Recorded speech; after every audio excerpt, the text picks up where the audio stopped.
Time now for another edition of the Racing Dude Way Too Early Kentucky Derby picks.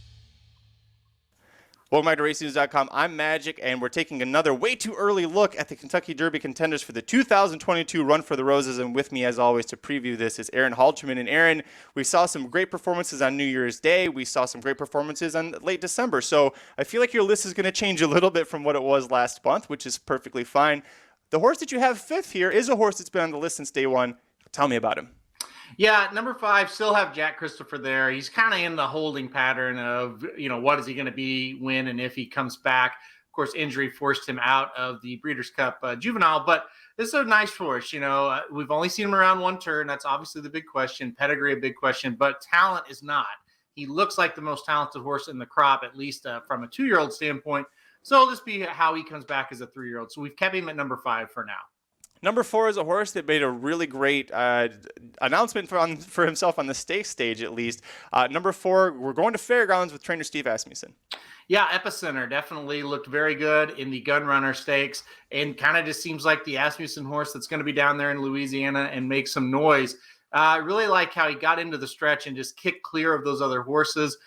Wasn't like the greatest field we've ever seen, but there were some horses in there that we thought could have a little bit potential to move up. So Epicenter at number 4 seems very logical. I bet we see him again in the LeCompte Stakes, and then we can make another judgment on him after that. But as of now, he certainly has earned the number 4 spot.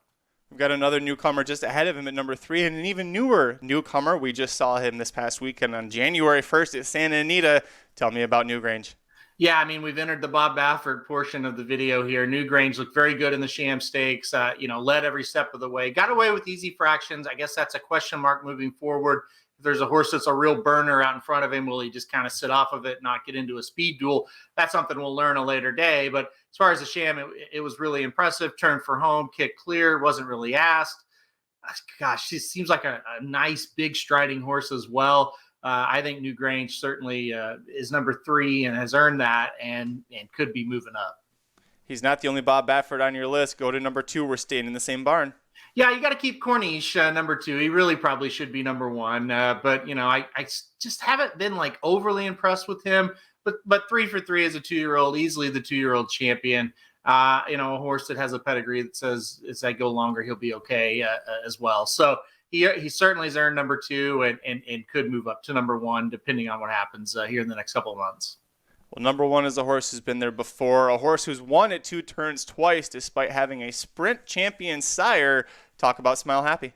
Yeah, Smile Happy by Run Happy. And like I said, a horse that was a great sprinter. But, you look at Run Happy's pedigree, he probably suggests he could have went longer. I don't know why he didn't or why he couldn't, I guess I should say. But yeah, with Smile Happy, why I have him number 1 is I've seen a burst from him. I've seen a turn of foot with him that's been a little bit more impressive than anybody else I've seen. Even if you go back to like a Corniche, he seems more of a get the lead, grind it out type, where Smile Happy, gets into the stretch and seems like he has another gear. Now, can he project it going, longer against better horses, all that kind of stuff?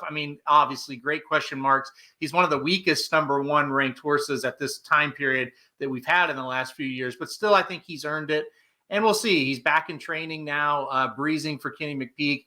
Race like the Southwest Stakes at Oaklawn, the Holy Bull at Gulfstream seem to be the targets. So he's number 1 for now. Will he stay? It'll be dependent on how he looks in one of those 2 races. Head over to RacingNews.com where we have full Kentucky Derby Trail coverage. We're 4 months away from the big race, so plenty of changes and updates still to come, of course, along the Derby Trail. You can also find every free picks for every race, every track around the country. We have free live stream shows. We have stakes previews, stakes recaps at youtube.com/racingdudes. Leave a comment below with who your top 5 is right now in early January for the Kentucky Derby. Hit like if you like this video. Hit subscribe if you really like it. Tell all your friends. We'll see you at the track. This has been another edition of the Racing Dude Way Too Early Kentucky Derby picks.